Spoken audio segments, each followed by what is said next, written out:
कांग्रेस की एक और मुश्किल है इनकम टैक्स डिपार्टमेंट। आज आईटी डिपार्टमेंट ने कांग्रेस को एक नया नोटिस भेजा जिसमें 2017 से 2021 तक के टैक्स और ब्याज के 1823 करोड़ रुपए जमा कराने को कहा गया। क्योंकि कल ही दिल्ली हाईकोर्ट में आईटी डिपार्टमेंट के एक्शन पर रोक लगाने की कांग्रेस की याचिका खारिज हो गई थी, इसके बाद इनकम टैक्स डिपार्टमेंट ने आज वसूली का नोटिस भेज दिया। तो कांग्रेस के ट्रेजरर अजय माकन ने फिर कहा, सरकार के इशारे पर आईटी डिपार्टमेंट विरोधियों को परेशान कर रहा है। यह बीजेपी का टैक्स टेररिज्म है और कांग्रेस को चुनाव लड़ने से रोकने की साजिश है। अजय माकन ने कहा कि जिस तरह के कैलकुलेशन से कांग्रेस पर 1823 करोड़ की रकम निकाली गई है, उसी हिसाब से बीजेपी पर तो 4600 करोड़ की देनदारी बनती है। फिर इनकम टैक्स का नोटिस बीजेपी को क्यों नहीं भेजा गया?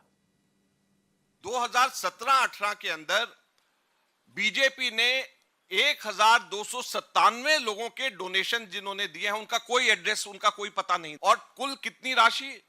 42 करोड़ रुपए की राशि। 42 करोड़ के लोग की राशि के बारे में कोई अता पता नहीं है कि वो आदमी जो है कहां रहता है, क्या पाकिस्तान में रहता है। क्लियर वायलेशन है।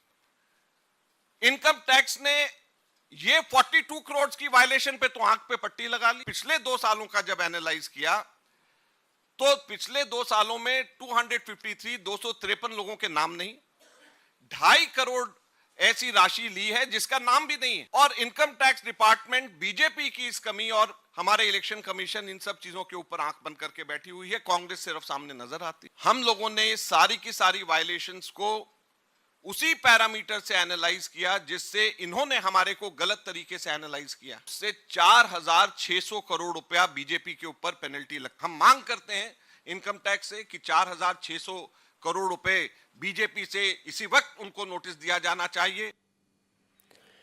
इनकम टैक्स डिपार्टमेंट के एक्शन के खिलाफ कांग्रेस ने अब सड़क पर उतरने का फैसला किया है। कल कांग्रेस के कार्यकर्ता देश के हर राज्य में इसके खिलाफ प्रोटेस्ट करेंगे। राहुल गांधी ने भी ट्वीट करके बीजेपी के टैक्स टेररिज्म की बात की और अपने कुछ दिन पुराने बयानों का हवाला देते हुए एक वीडियो जारी किया जिसमें राहुल गांधी अफसरों को धमकी देते हुए दिखाई दे रहे हैं।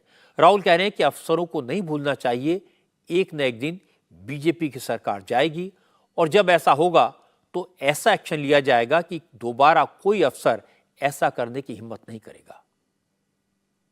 हिंदुस्तान में जो हमारे इंस्टीट्यूशंस हुआ करते थे वो आज इंस्टीट्यूशंस हिंदुस्तान के नहीं है। चाहे वो इलेक्शन कमीशन हो, चाहे वो सीबीआई हो, ईडी हो, ये सब हो, ये अब बीजेपी और आरएसएस के हथियार हैं। ये हिंदुस्तान के इंस्टीट्यूशंस नहीं रहे। इसीलिए ये जो हो रहा है ये हो पा रहा है। अगर ये इंस्टीट्यूशंस अपना काम करते, अगर सीबीआई अपना काम करती, ईडी अपना काम करती, तो ये नहीं होता।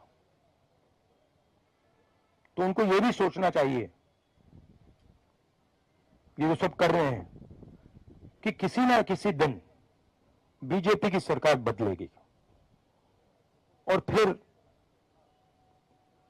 कार्रवाई होगी, और ऐसी कार्रवाई होगी कि मैं गारंटी कर रहा हूं ये फिर से कभी नहीं होगा।